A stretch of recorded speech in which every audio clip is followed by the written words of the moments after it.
अमराई कहानी। सुभद्रा कुमारी चौहान। उस अमराई में सावन के लगते ही झूला पड़ जाता और विजयादशमी तक पड़ा रहता। शाम सुबह तो बालक बालिकाएं और रात में अधिकतर युवतियां उस झूले की शोभा बढ़ाती। यह उन दिनों की बात है जब सत्याग्रह आंदोलन अपने पूर्ण विकास पर था। सारे भारतवर्ष में सम्राज्ञी धधक रही थी। दमन का चक्र अपने पूर्ण वेग से चल रहा था। अखबारों में लाठीचार्ज, गोलीकांड, गिरफ्तारी और सजा की धूम के अतिरिक्त और कुछ रहता ही न था। इस गांव में भी सरकार के दमन का चक्र चल चुका था। कांग्रेस के सभापति और मंत्री पकड़कर जेल में बंद कर दिए गए थे। इस दिन राखी थी। बहनें अपने भाइयों को सदा इस अमराई में ही राखी बांधा करती थीं। यहाँ सब लोग एकत्रित होकर त्योहार मनाया करते थे। बहनें भाइयों को पहले कुछ खिलाती, माला पहनाती, हाथ में नारियल देती और तिलक लगाकर हाथ में राखी बांधते हुए कहती, भाई इस राखी की लाज रखना, लड़ाई के मैदान में कभी पीठ न दिखाना। एक तरफ तो राखी का चित्ताकर्षक दृश्य था, दूसरी ओर छोटे छोटे बच्चे और बच्चियां झूले पर झूल रहे थे। इनके सुकुमार हृदयों में भी देश प्रेम के नन्हे नन्हे पौधे प्रस्फुटित हो रहे थे। बहादुरी के साथ देश के हित के लिए फांसी से लटक जाने में वे भी शायद गौरव समझते थे। पहले तो लड़कियां कजली गा रही थी। एकाएक एक छोटा बालक गा उठा, झंडा ऊंचा रहे हमारा। फिर क्या था, सब बच्चे कजली बजली तो गए भूल और लगे चिल्लाने, झंडा ऊंचा रहे हमारा। दो इसकी खबर ठाकुर साहब के पास पहुंची। अमराई उन्हीं की थी। अभी 3 ही महीने पहले वे राय साहेब हुए थे। आनरी मजिस्ट्रेट वो थे ही, और थे सरकार के बड़े भारी खैरख्वाह। जब उन्होंने सुना कि अमराई तो असहयोगियों का अड्डा बन गई है, प्रायः इस प्रकार वहां रोज ही होता है, तो वे बड़े घबराए, फौरन घोड़ा कसवा कर अमराई की ओर चल पड़े। किंतु उनके पहुंचने के पहले ही वहां पुलिस भी पहुंच चुकी थी। ठाकुर साहब को देखते ही दरोगा नियामत अली ने बिगड़कर कहा, ठाकुर साहब, आपसे तो हमें ऐसी उम्मीद न थी। मालूम होता है कि आप भी उन्हीं में से हैं। ये सब आपकी ही तबीयत से हो रहा है, लेकिन इससे अमन में खलल पड़ने का खतरा है। आप 5 मिनट के अंदर ही यह सब मजमा यहाँ से हटवा दीजिए, वरना हमें मजबूर दोकर लाठियां चलवानी पड़ेंगी। ठाकुर साहब ने नम्रता से कहा, दरोगा जी जरा सब्र रखिए, मैं अभी यहाँ से सबको हटवाए देता हूँ। आपको लाठियां चलवाने की नौबत ही क्यों आएगी। नियामत अली का पारा 110 पर तो था ही, बोले फिर भी मैं आपको पहले से आगाह कर देना चाहता हूँ कि ज्यादा से ज्यादा 10 मिनट लगे, नहीं तो मुझे मजबूरन लाठियां चलवानी ही पड़ेंगी। ठाकुर साहब ने घोड़े से उतरकर अमराई में पैर रखा ही था कि उनका 7 साल का नाती विजय हाथ में लकड़ी की तलवार लिए हुए आकर सामने खड़ा हो गया।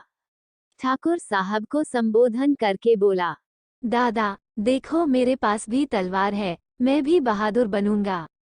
इतने ही में उसकी बड़ी बहन कांति, जिसकी उम्र करीब 9 साल की थी, धानी रंग की साड़ी पहने आकर ठाकुर साहब से बोली, दादा ये विजय लकड़ी की तलवार लेकर बड़े बहादुर बनने चले हैं। मैं तो दादा स्वराज का काम करूंगी और चरखा चला चला कर देश को आजाद कर दूंगी। फिर दादा बतलाओ, मैं बहादुर बनूंगी कि ये लकड़ी की तलवार वाले। विजय की तलवार का पहला वार कांति पर ही हुआ। उसने कांति की ओर गुस्से से देखते हुए कहा, देख लेना, किसी दिन फांसी पर न लटक जाऊं तो कहना, लकड़ी की तलवार है तो क्या हुआ, मारा कि नहीं तुम्हें।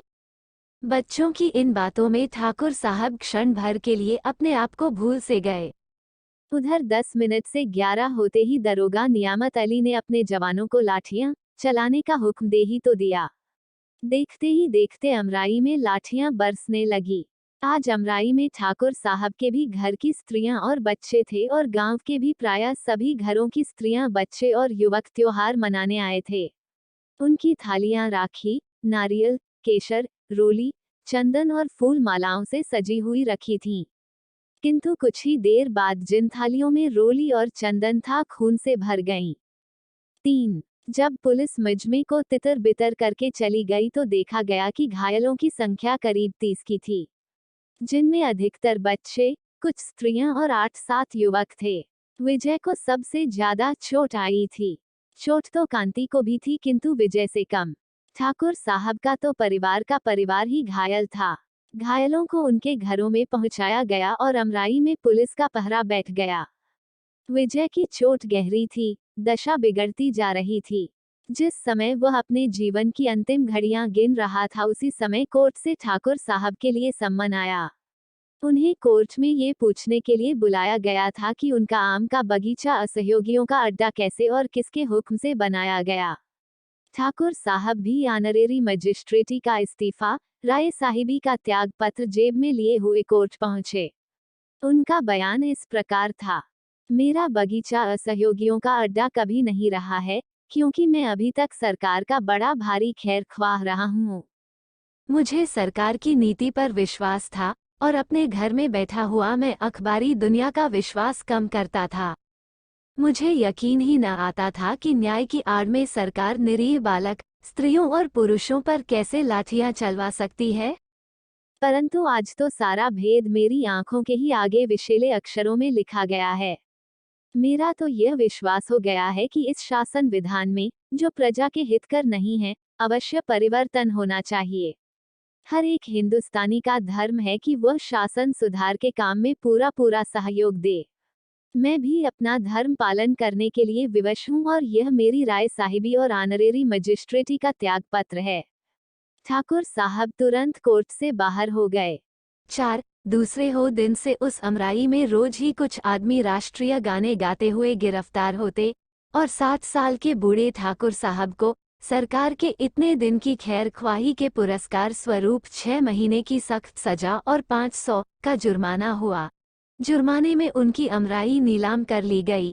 जहां हर साल बरसात में बच्चे झूला झूलते थे, वहीं पर पुलिस के जवानों के रहने के लिए पुलिस चौकी बनने लगी।